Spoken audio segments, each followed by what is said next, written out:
Guys, welcome back to my channel. What do you want? What is it? What? Come say hi. Come. This is Juno. Hi Juno. You seen the camera? Go down. Down, Juno. Down, down, down. Juno, sit. This side. This is a situation that will probably need to be handled. Anyway, hi guys, welcome back to my channel. I know it's been a while. Juno. So sorry about that. Tried to take her away, but she's really not interested in staying away. So guess we'll have to do this with her.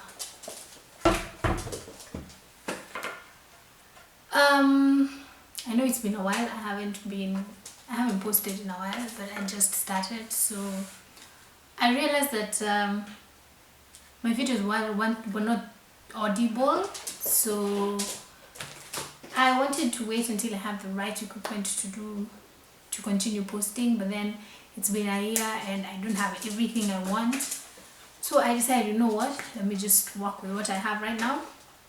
And yeah, adulting has been tough this year. I've moved houses, I've dealt with a few health issues. You know, stop biting. Yeah, so many things, clients, work, it's been crazy, but I am back and I'm gonna try and be consistent. So I wanted my first video to be a DIY,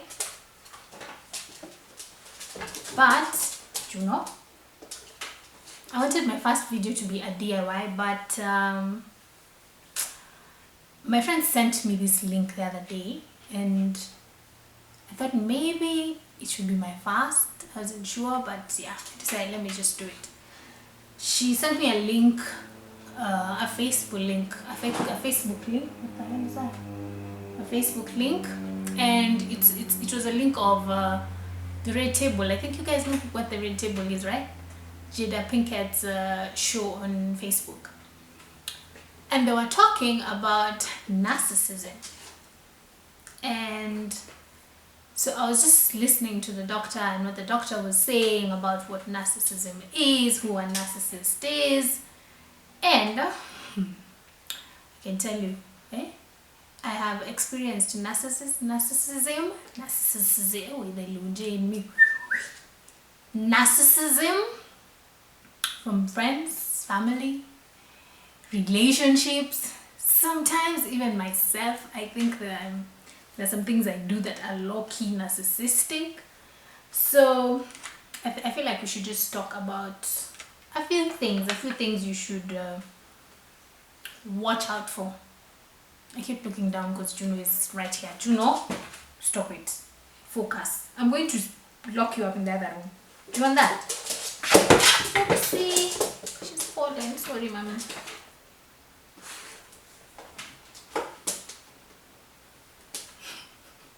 Okay, so Dr. Google says that a narcissist is a person who has an excessive interest in or admiration of themselves. They think the world of themselves. And I'm sure you've experienced narcissism at some point in your life. If you haven't, then you're among the lucky few. And there's some things that I feel like you should watch out for when it comes to your friends, even your family. And your family can be very manipulative sometimes, and basically not even just your family, even your friends, even your like boyfriend or girlfriend, because the people who hurt you the most are the people who are closest to you. So, and I feel like we live in a society that is full of narcissists, and it's something that happens. It's happened for a while, maybe since you're growing up. It's reached a point now you don't even see it as narcissism. You think, see, I'm too evil in life. See, you're supposed to. To understand too. Now, the one thing that the doctor said that I found to be very interesting is she said I'll put the link to the video in the description box in case you guys haven't watched it, or you can just go to Facebook, Red Table Talk, and check out their videos. She said that a narcissist cannot be cured. So if you're out here thinking that you're going to cure this man or this woman or this, I don't know, friend, whoever, and you can fix them, you can't. Oh, it's raining. I need to go get my carpet outside from outside. Chill. Hey, it's Nairobi weather, yani. It's not even at your weather for. There's no doing laundry this month. But it's December. It's my favorite month because of Christmas. I'm on holiday. And then you should see me when I walk into malls at night and I see the lights. It's like, oh my God, it's Christmas. And speaking of Christmas, I'm going to do a video on decorating a Christmas tree. It's going to be my first ever Christmas tree, so I'm really excited about that. Yay. Anyway, back to narcissism. I was saying the doctor said that a narcissist cannot be cured. And here, a narcissist cannot be cured. And she said that this is something that you are not born with. You are not born a narcissist. It's something you learn. And she said that most people who are narcissists either had narcissistic parents or had parents who were just never there. And I feel like I can't talk much on parenting because I'm not a parent. And how you choose to raise your kids is your own business. But she also said that kids who are valued for what they can do and not who they are always tend to be narcissists. The sense of, oh, you're amazing because you did great in school, or you're amazing because you're a great gymnast, or because you're so pretty. As in, it's not the core of as in who the child is. You're just praising the child for the things the child can do. So it kind of makes the child grow up with this idea of, I have to do this so that I'm acceptable. I have to be like this so that I'm acceptable. I just can't be myself because my own parents didn't appreciate me for me. So that aside, let me talk about relationships. Because I've been okay, let us become a bit more focused and serious in life. Relationships are awesome. You meet a guy, you meet a girl, it's amazing, it's romance, it's heaven. And then this person just changes. But you're like, you know what? He's changing because maybe I'm doing this, maybe I'm doing that, so I need to change. No, you don't. This person is just like that. And if you were keen from the first time, the first day you met, you will have noticed some things. Like she said, okay, the types of narcissism that she talked about, the doctor talked about, were the classic narcissism, which is, sorry, I'm looking down because I need to refer to my notes. Classic narcissism.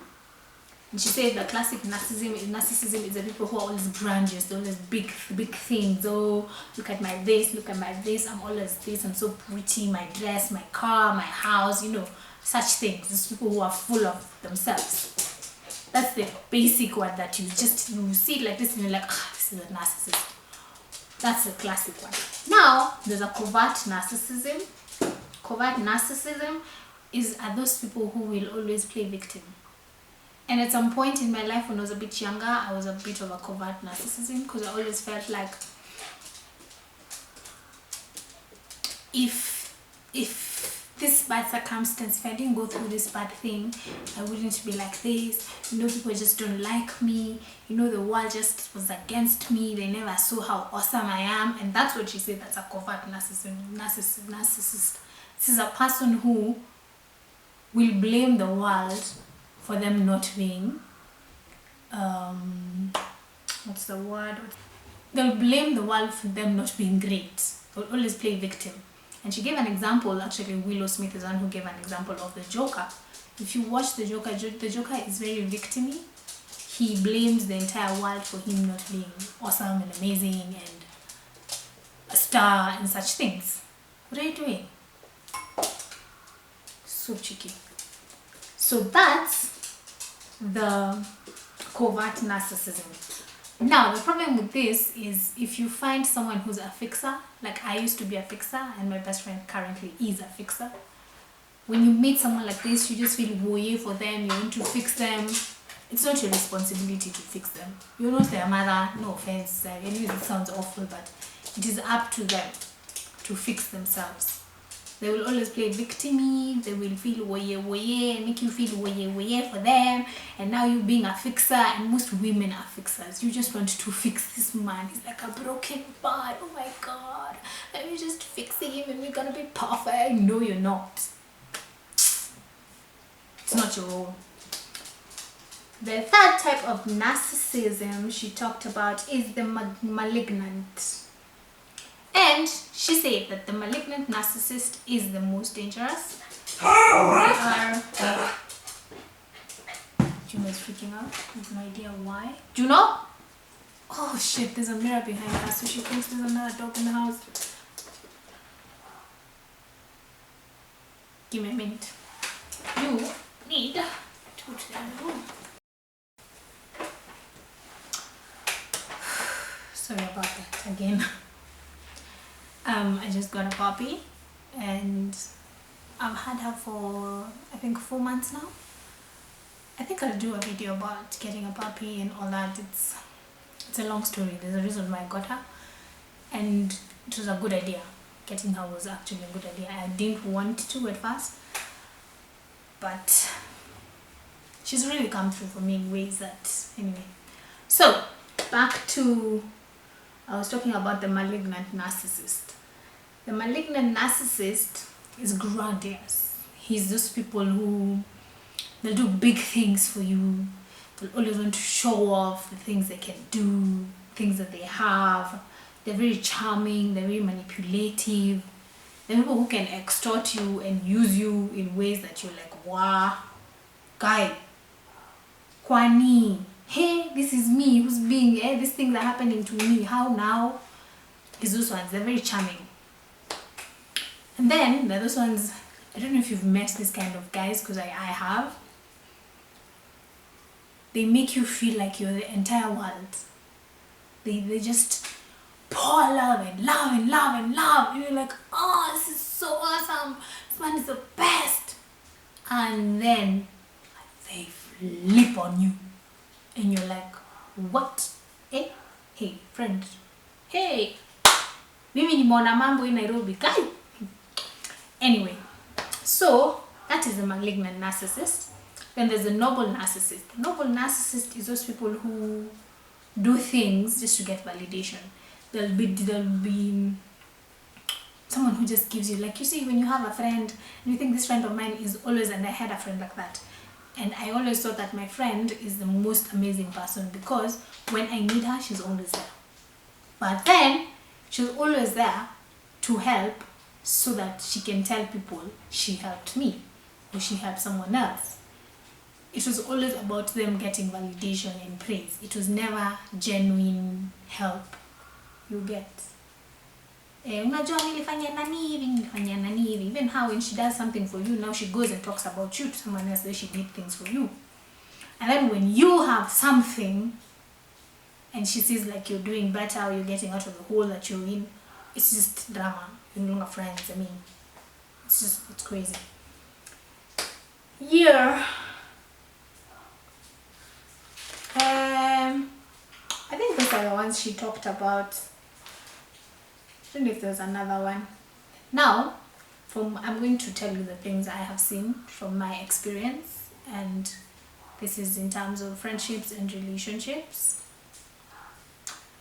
and even family. And by my experience, I don't necessarily just mean me. I mean me, my friends, my family members, other people I've interacted with, their stories and my story. And here are some of the characteristics of a narcissist. They're very charming. Most of them are very charming, especially like the malignant one. They're very charming. Even the classic narcissists, they're very charming people. They always hog the conversation. When you're talking to someone and then they're always talking about themselves, there's times me, you know, it's me, you know, me and my nini, me and my mom, me and my dad, me and my friend, me and my, you know, me and my chama, me and my, it's always me. Yeah, it becomes a me. It's like some bees, nini, you. Sorry. Okay. Number 3 is they feed off compliments. And I feel like narcissists are people with really low self-esteem. That is why they feel the need to make themselves feel better than you are. That's why they feel the need to demean you so they can feel better of themselves. And they feed off compliments. They will always want you to compliment them. They need your approval. They'll always seek approval from you, from other people, from the world, generally in everything they do. Even at work, they need your approval. They act like they don't need it, but they need it and they demand it. They lack empathy. Empathy is a very important thing, especially if you're in a relationship with someone. I feel like that's one of the things you should be looking for in a partner. Are they empathetic? Empathy is how do I say it? Empathy is when you are able to share in someone else's feelings. If someone is in pain, you can share in their pain. You're empathetic to someone's feelings, you're empathetic to someone's situation. If they're going through something, you're in it with them to some extent. Yeah. Another characteristic of a narcissist, so narcissists don't have that. They don't have empathy. I mean, it's all about me. Why should I care about you and your feelings and your problems? I mean, most of them don't have many long-term friends, and I feel because their friendships are very basic friendships. They're friendships where they don't talk to their friends don't know them, they don't know their friends, like truly know their friends. So they're not deep friendships, they're just shallow friendships of, you guys, how. So we go for road trips, we do this, we go drinking, we go clubbing. But when it comes to important things, when it comes to emotional stuff, when it comes to family stuff, as in they're not, because they're not invested in your friendship, they're not invested in you like that, so they won't have long-term friendships. And I feel like sometimes people outgrow each other, and that's fine. That doesn't necessarily make you a narcissist because you've outgrown a person. It just reaches a point where you have two different ideas of what life is, or you're at two different parts of your life and you just outgrow each other, or your friendship just dies, and it's fine. As long as it's not dying in a way that it was always about you being the most important, all plans have to be made around you, your schedule is more important, your time is more important, your everything is more important than your friends. Then there's a problem. They constantly pick on you. You know those people who always pick on you, pick on your faults. You're too fat, you laugh too much, you're too hyper, you're too what, calm down, you're too emotional, you know, such things. As in, they'll tafuta makosa. Everything you do, every sentence you say, they'll kosoa you. Everything you do, they'll kosoa you. Everything, as in, it's just, they're constantly picking. And when someone keeps picking on you, do you know what happens? It actually makes you doubt yourself. Your self-esteem even goes down, because this person that you love is always picking faults, never appreciating your strengths, always just highlighting your weaknesses. They gaslight you. Gaslighting. So I remember my friend, let me check my phone. My friend sent me a post juicy. She sent me a screenshot. And we were talking about gaslighting. And we were like, by the way, this gaslighting thing. As in, you know, do you people know what, I guess you people know what gaslighting is. Gaslighting is when someone makes you question your own, as in you're questioning things that you know are right or things that you know happened, but this person makes you feel like, I know it didn't happen like that. You see the way when you've done something and then someone tells you, no, it didn't happen like that. Or no, me, I never said that. Yes, they say that. But they're like, no, me, I never said that. No, it didn't happen like that. No, you just had your own things. But now you sit down, you're like, maybe me, I'm just overreacting. Maybe I'm just emotional. Maybe I'm just doing, maybe he didn't say that or she didn't say that. And you sit down and everything now doesn't make sense. You're like, but no, he said or she said or he did or she didn't. They're like, no, me, I never did. You just had your own things. You saw your own things, you know, such things. So she sent me on Instagram, and it's a post. I don't know if you can say that. It's a post, and it's written, warning signs of gaslighting. Number 1, denying that they previously said and asking you to prove it. So you start doubting your memory. See, they actually make you doubt your memory. They make you doubt your own reality. As in, this is the reality, but they're making you doubt it. You're like, ama niliota, niliotwa movie, you know, gaslighting.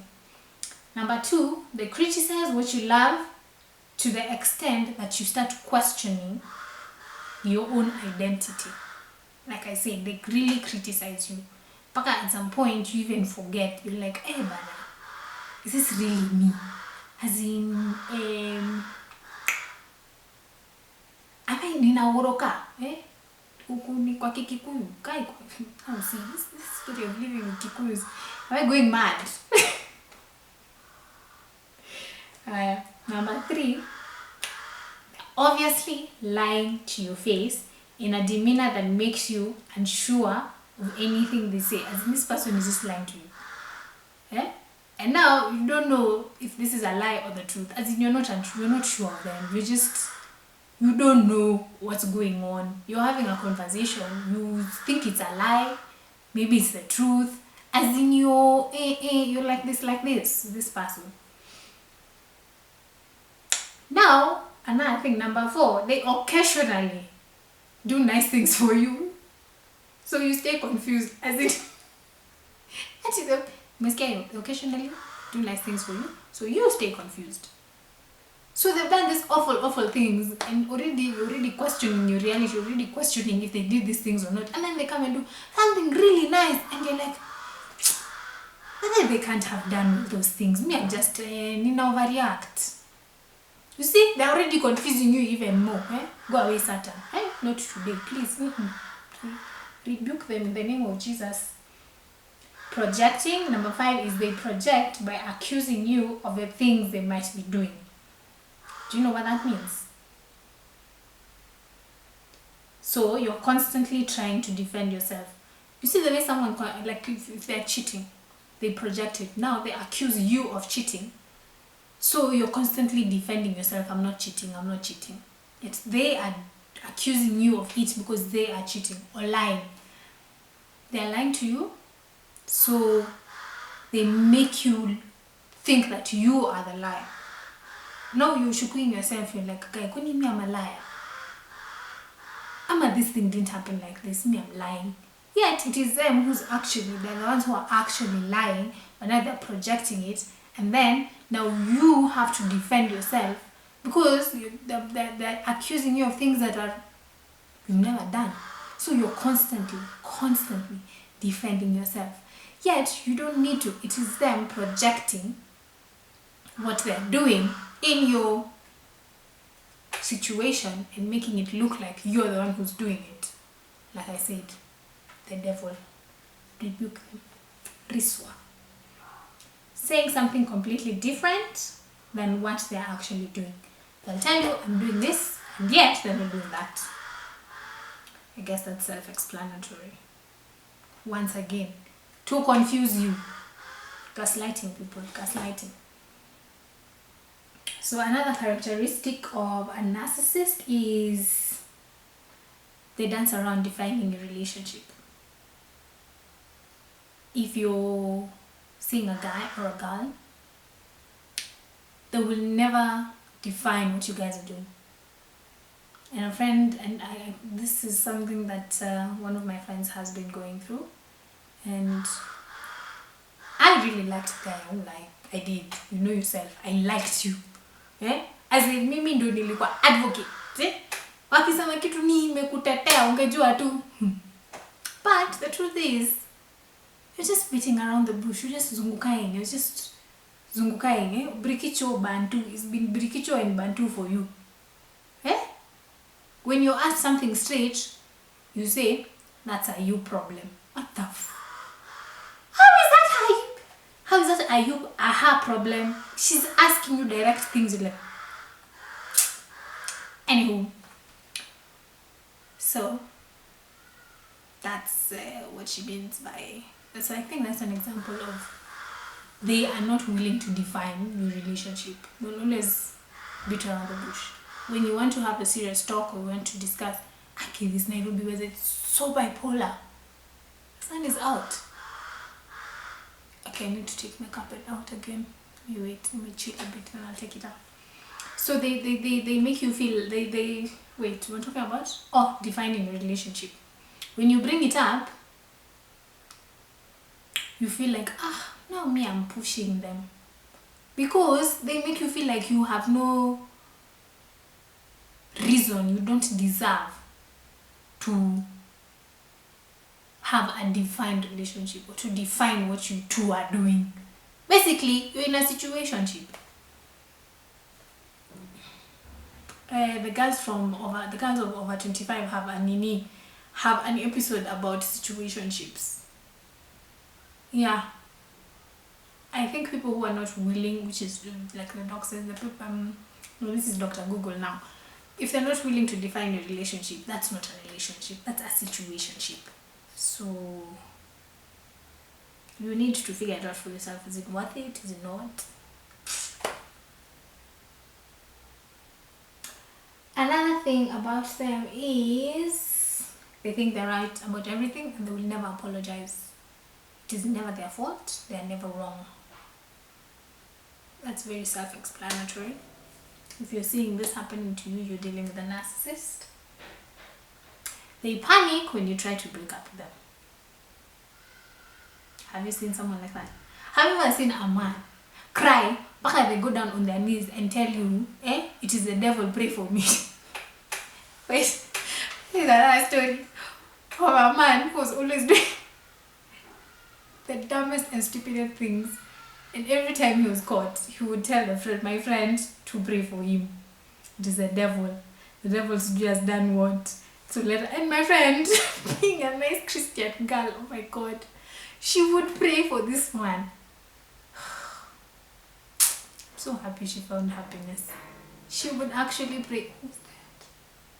She would go on her knees and pray for this man and pray for the devil to come out. Until one day she was like, hey, friend, no, we can't be living like this.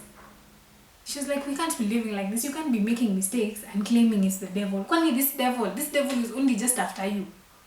On top of that, when you actually decide you're leaving, you're done, most of them actually lash out. They become violent, they become very aggressive. They can even kill you. Living a narcissist is not easy.